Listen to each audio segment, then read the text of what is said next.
What's up, fight fans from all around the world? I am your fight goddess, Chris Baldwin, and I'm here today with my fight team, Eddie Goldman. We call him These Conscious of Combat Sports, and Malissa Smith. She is a women's boxing historian, and we have a very special guest in the house. His name is Rob Koehler, and Rob is the director of the Global Athlete Organization, an athlete-led movement for change with a mission to listen to and empower athletes. He's also the former Deputy Director General of the World Anti-Doping Agency.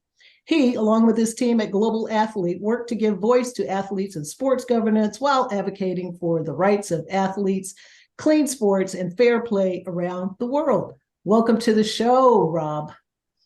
Thanks for having me. Thank you for joining us. We are in the midst of calling for a boycott. We've been talking about this for a long time on our show about Russia and banning Russian athletes and Belarusian athletes from the Olympics. And I think you just said you released a statement on Wednesday. Can you give us a little bit of history on the statement that you made in collaboration with the Ukrainian athletes? Yeah, we received a scathing letter that the International Olympic Committee sent to the Ukraine National Olympic Committee.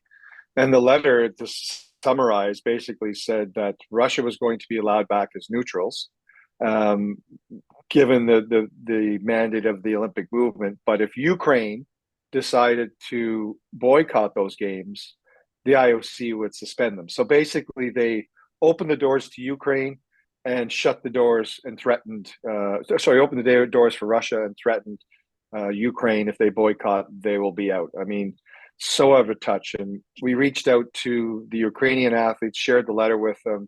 Obviously, they were outraged. And as a result, we put together a joint statement calling out the IOC and really indicating this letter. They today are, and as they go forward with this decision, are on the wrong side of history. This is absolutely absurd that they are threatening a country, a peaceful country that's been, and they continue to favor Russian interests over Ukrainians. It's mind-boggling. What's interesting is that there's a real pushback against what the IOC and Thomas Bach have been doing. And as we speak, it's growing and it's still coming into focus. You had an incredible statement from Anne Hidalgo, who's the mayor of Paris, the host city for the 2024 Olympics. It would be indecent to have athletes from Russia and Belarus there. And these views were joined by the Austrian sports minister. And now there's a whole debate going on in the European Parliament among various wings, various parties, both left and right, unlike the United States, where the right wing won't work with anybody.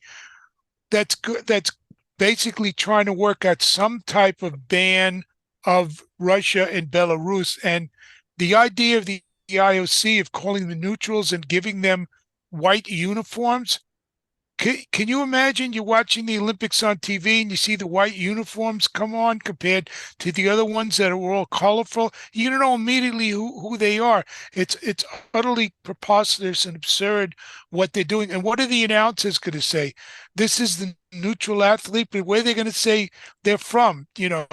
Somewhere on the earth, they're going to say they're from Russia or Belarus. So it's a real fig leaf that they've done before, calling them the Olympic athletes from Russia and the Russian Olympic Committee, and they're not going to play the Russian national anthem or raise their flag, which is frankly something that few people really care about outside of the Russian government. Yeah, and arguably, as you just said, Eddie, is that the fact that they're under this neutral facade potentially and arguably would draw more attention to Russia. And not only that, inside Russia, they've got a great narrative that they can sell as the West. It's a Western conspiracy, but the international community has welcomed us. So it feeds into the Russian rhetoric. It empowers and enables them to use sport as a powerful tool for them, which they've done for decades. And it undermines the peace that the Ukrainian athletes and the Ukrainian people are looking for. So I think, as we said in our letter, that the IOC is definitely with this position on the wrong side of history. We've seen on Friday, earlier last week or on Friday, 36 countries come together indicating that there should not be a neutral and Russia should not be coming to these games. And you know, if you look at Wednesday, we released a statement. Once again, it's a sign of athlete advocacy on the rise, where athletes are no longer sitting back and letting the IOC or letting sport control the narrative. And the prime example of that prior to this was leading into the Beijing Paralympic Games. As we recall, just after the closing ceremony, Russia invaded the closing ceremony for the Olympics in Beijing. Russia invaded Ukraine. And we called and we had the support of the Ukrainian athletes. We even had the support of the chair of the Russian Olympic Committee Athlete Commission, as well as hundreds of Olympics and Paralympic athletes from around the world, that the International Paralympic Committee must suspend Russia and Belarus for the Beijing Games. They initially said no, and then we put more pressure, and 24 hours later, the International Paralympic reversed their decision, and on the eve of the opening ceremonies of the Paralympics, removed both Belarus and Russia from these games, because athletes in attendance at those games, waiting for the opening ceremonies the next day, were going to refuse to compete. And this is where the IOC is putting athletes in positions again where they should never be put in. The leadership, they should be telling every athlete that we are protecting and supporting you, and we're not going to put you in a position where you're going to have to compete against Russian athletes, who the majority are, at least 75% are part of the Russian military. So you can't separate state and the Olympic Committee. They are one. The state funds them. The state trains them, and as I said, majority are part of the military within Russia. So the IOC, I think, rightfully so, is getting a lot of pressure on them. They didn't expect it, I don't think. And finally, I'll add is in a disappointing manner, where the IOC is there, not political, in a leaked email that was sent to all the national Olympic committees, encouraging the national Olympic committees to pressure their governments to back off and to support neutrality. I mean, if that's not political, I'm not sure what is. Right. I just wanted to add one other thing, which is that it also sidesteps the horrific doping scandals that have plagued the Russians entirely. So you sidestep all of the institutional requirements that they have blatantly refused to do, including doping a 15-year-old ice skater at the Olympics. So what happens then? So you have neutrality, and what about all of the other supports, all of the other requirements? So it's a complete sham.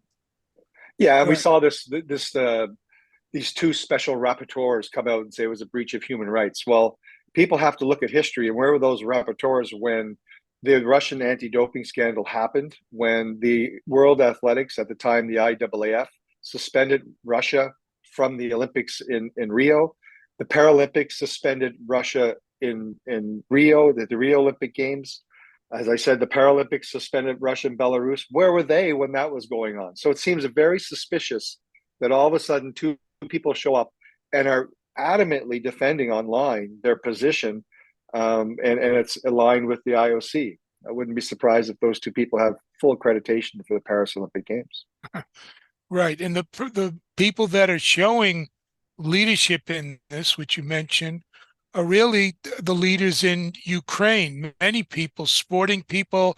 We've seen a lot of statements from Vladimir Klitschko, the former world heavyweight boxing champion, who held really was the best heavyweight in the world for over 11 years, has come out, put out numerous statements that he's posted online, calling for a ban of Russia and Belarus, and which have been very, very powerful, coming from somebody like that, a gold medalist. And of course, his brother, Vitaly Klitschko, is mayor of Kyiv, the capital of Ukraine, another former world boxing champion. And they recently hosted Anne Hidalgo there with it, where this is all repeated in front of the Kyiv city council. And she got a big round of applause doing that. And then for you, the President Zelensky, besides also issuing many statements, many videos and written statements on this, just a letter was just published thanking you and Global Athlete for supporting the athletes in Ukraine and opposing Russian and Belarusian athletes for opposing them competing in the 2024 Paris Olympics. So there's an awful lot going on, but the leadership's coming from various forces in Ukraine. And if you know a little bit about Ukrainian politics, it's also across party lines too, because they're not all part of, it's not like Russia where it's a dictatorship.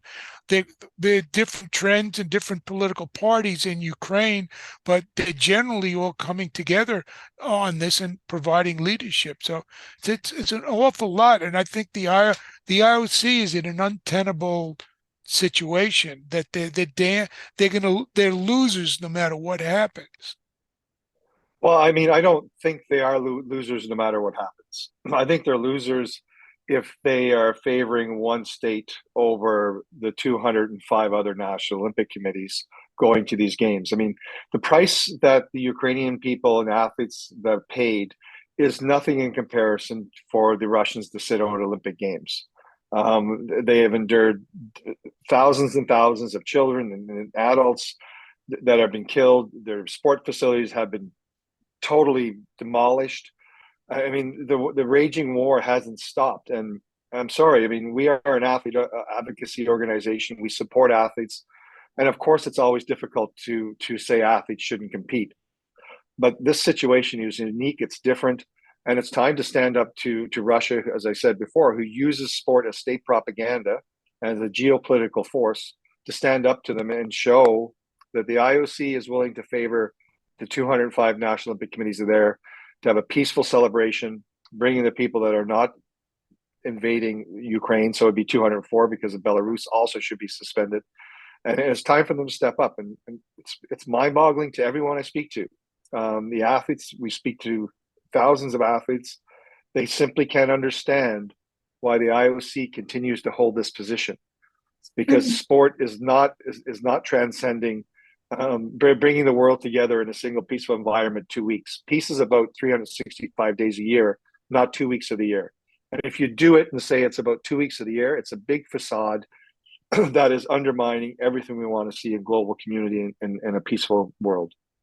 Well, that's why I say either way, it's going to be bad for the IOC if they succeed in letting Russia in and kicking out Ukraine and maybe some other countries or federations. It's going to be bad for them.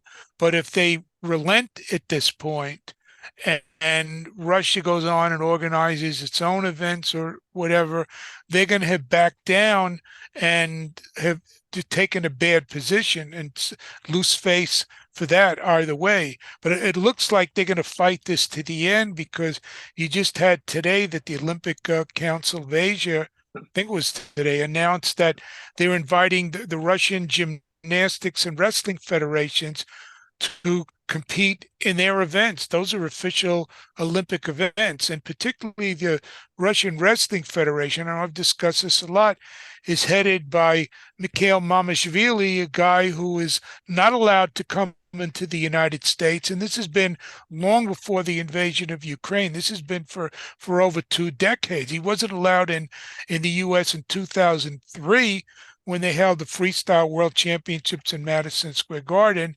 And even before 9/11, he wasn't allowed in the United States. But this is a guy that they're inviting to participate in these Asian events.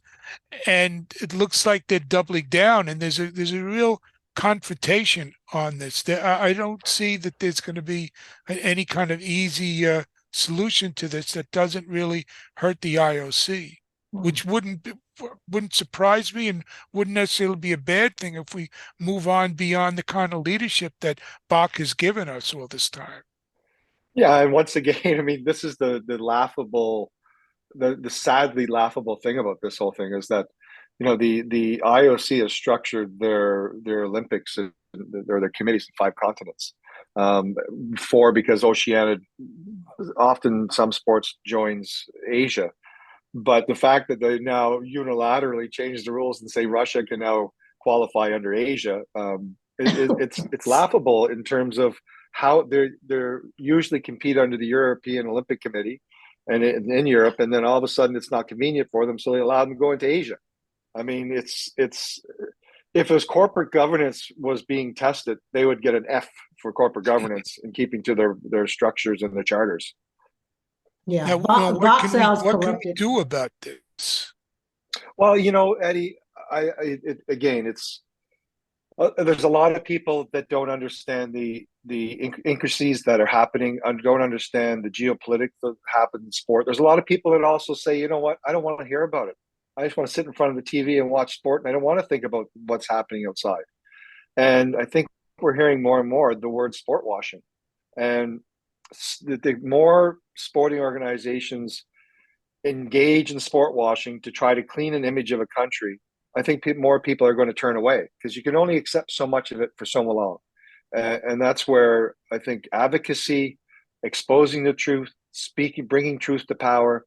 These people aren't used to people challenging them. They're used to having their Olympic committee sit around a table, agree to everything that they put forward, have people script it, supporting what they have to say, and voices of dissent are very quickly cast aside.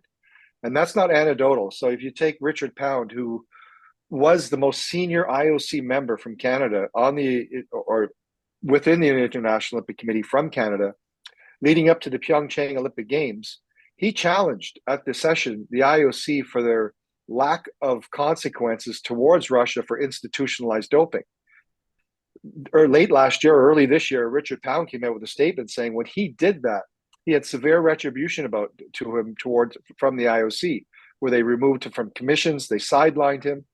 So if they're doing that to the most senior person in the International Olympic Committee, speaking up and challenging the decisions, imagine what it's like for athletes that are part of the Olympic Committee, or lower or smaller countries that are part.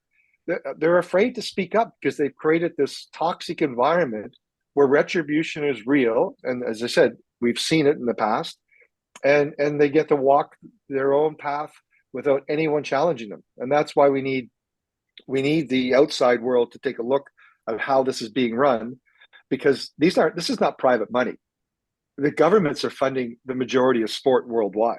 So this is public money going in that's fueling a multi-billion-dollar industry. IOC brings in excess of $1.7 billion a year, of which 0.5 goes to athletes. So the whole thing needs to be exposed. It needs to be reformed. And I think that comes along with bringing athletes to the table as equal partners and to make more educated decisions to grow the sport, because they're certainly not growing it right now. They're hurting it. Are you trying to add more athletes to your list of outspoken athletes around the world? I mean, like primary athletes maybe in the United States, on NBA teams, NFL teams, former Olympians, that type of thing. How do you recruit your athletes? Stay tuned for that one on Russia. So obviously, the lack of response is, the answer is yes. We're in the process of doing something. But stay tuned. What I can tell you is tomorrow, there'll be a campaign that we'll be launching where you have the top sponsors of the IOC, such as Visa, Procter & Gamble, Bridgestone, who fuel the business of the IOC, who have gone out publicly and removed their business from Russia. So Bridgestone has stopped. Visa has stopped transactions. These companies have clearly drawn the line in the sand that they're not supporting Russia. So if they're going to do that, surely their social and corporate responsibility, what they've done to Russia, needs to match with what's happening at the Olympic Games. Absolutely. So we're calling on them to push back and to push the IOC to make a principled decision that is in the benefit of all athletes globally. I just also want to reiterate a point that you made and give some statistics that the Ukrainians have put out.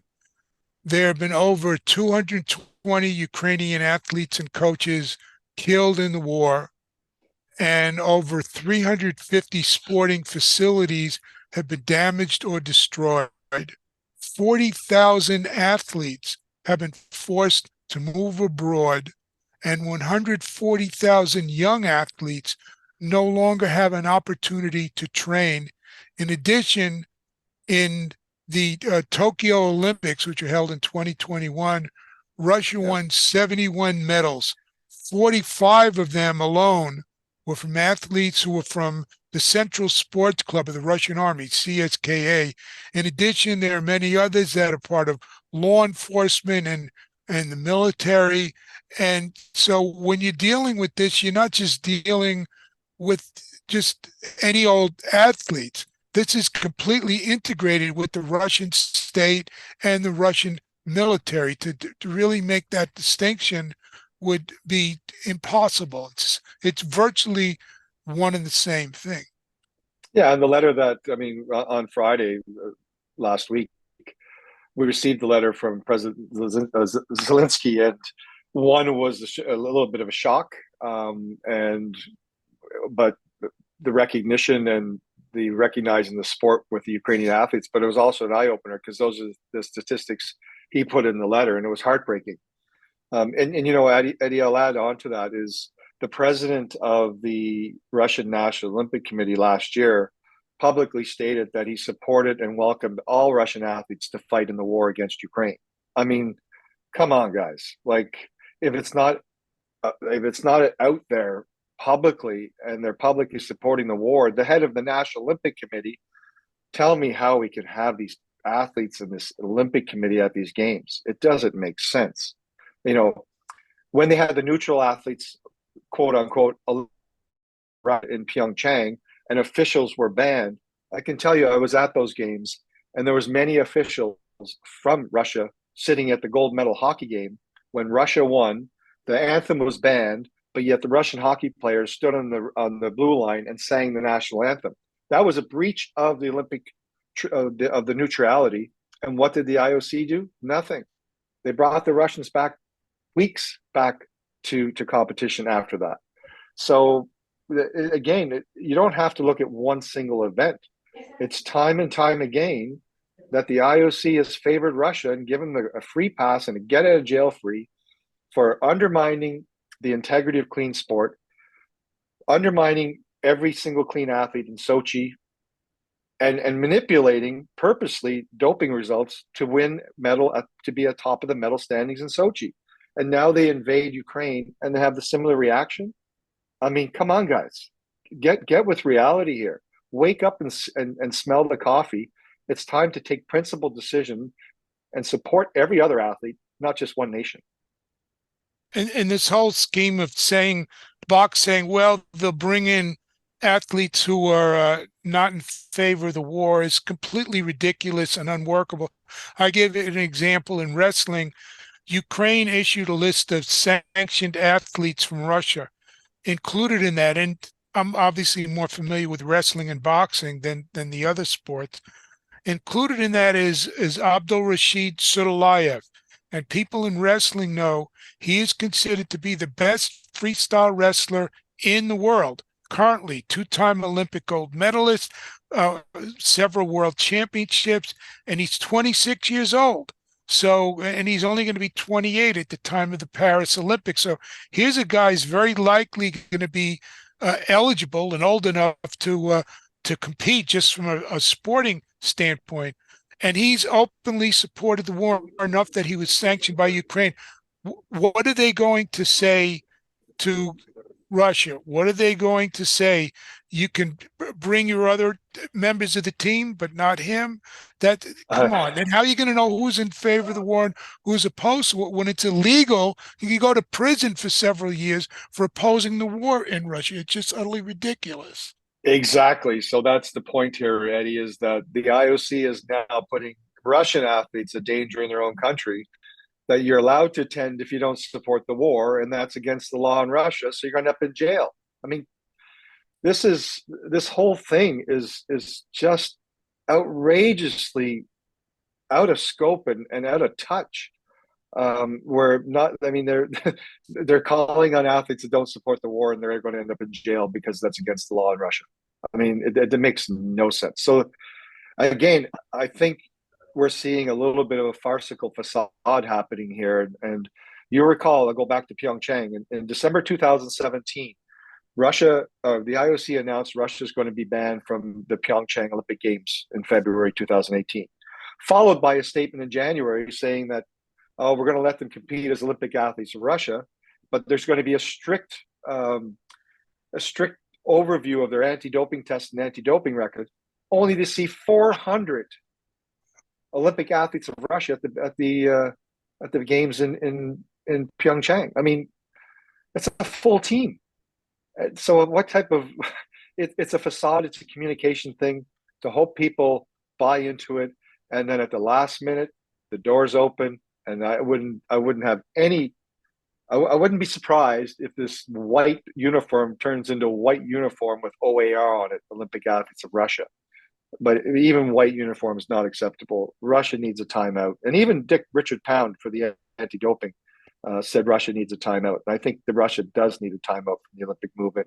And the IOC needs to, and by extension, the IPC, which gets drawn in by the IOC, needs to make a principled stand and really suspend Russia from these games. And do it now. Don't allow them to compete. Because, what happens is if they allow them to start opening the door for competition, opening the door to allow them to start taking spots and qualifying, now they're going to go further and say, oh my goodness, we've allowed all these athletes to qualify. Now we're taking away their dream where they're allowed to compete and they've earned their spot at the Olympic Games. That's why we're speaking up now to get this right now before it goes too far, where they even get more people buying into the human rights factor that they work so hard and now they deserve a right to be there. Let's stop it now.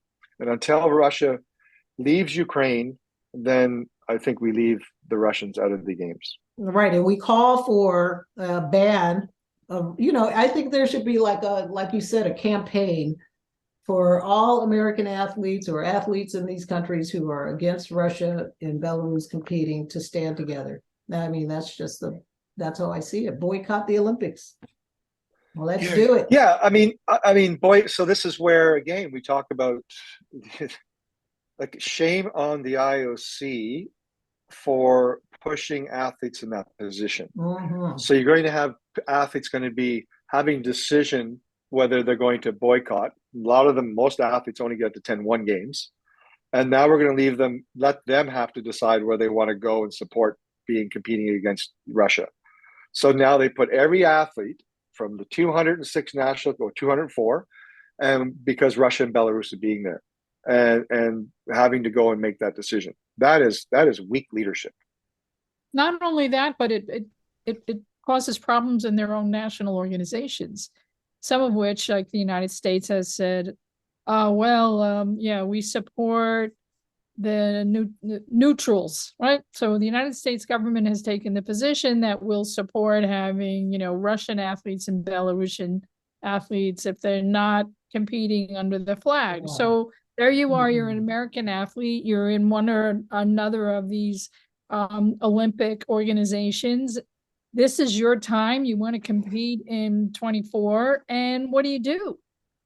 You're under pressure to compete for the team. Absolutely. So it's absolutely horrific. It places the athletes in a terribly untenable position.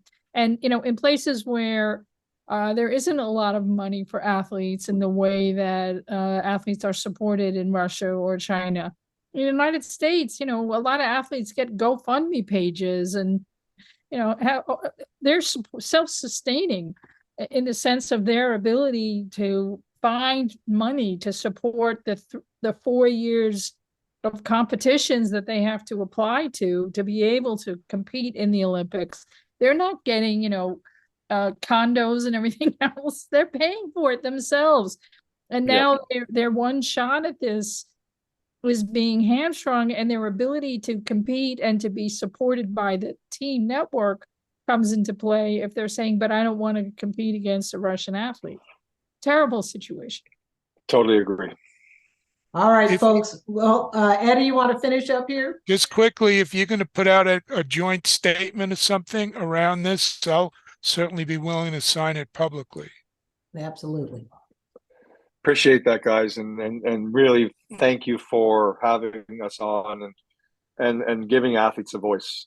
You've always been a strong advocate for athletes and athlete rights, and it's people like you and podcasts like you that really amplify that. So we appreciate you having us on. Thank you for doing what you do. And how can athletes get involved in your organization? Yeah, I mean, so our email is, or sorry, our website is globalathlete.org, or they can follow us on Twitter at Global Athlete HQ. Same with Instagram and LinkedIn. Right on. All right. Well, thank you so much, Rob, for joining us today. Look, folks, you guys know where you can find us on Twitter. Eddie, you want to tell everybody where they can find you, baby? Yeah, at NHB News, both at Twitter and Spoutable, at patreon.com/Eddie Goldman. Subscribe to support independent journalism, and eddiegoldman.com. All right. All right, Melissa, tell the people where they can find you. Sure, I am at Girl Boxing Now on Twitter, Instagram, and on Spoutable. I'm also, I have my website, girlboxing.org. All right, folks, that's all we have for you today. You guys can find me on Twitter at Angry Afro Radio, because I am that Black angry woman, and on Instagram at Fight Goddess Fitness. Thank you guys for tuning in. Check us out at warsports.com, and we'll see you next time. Peace.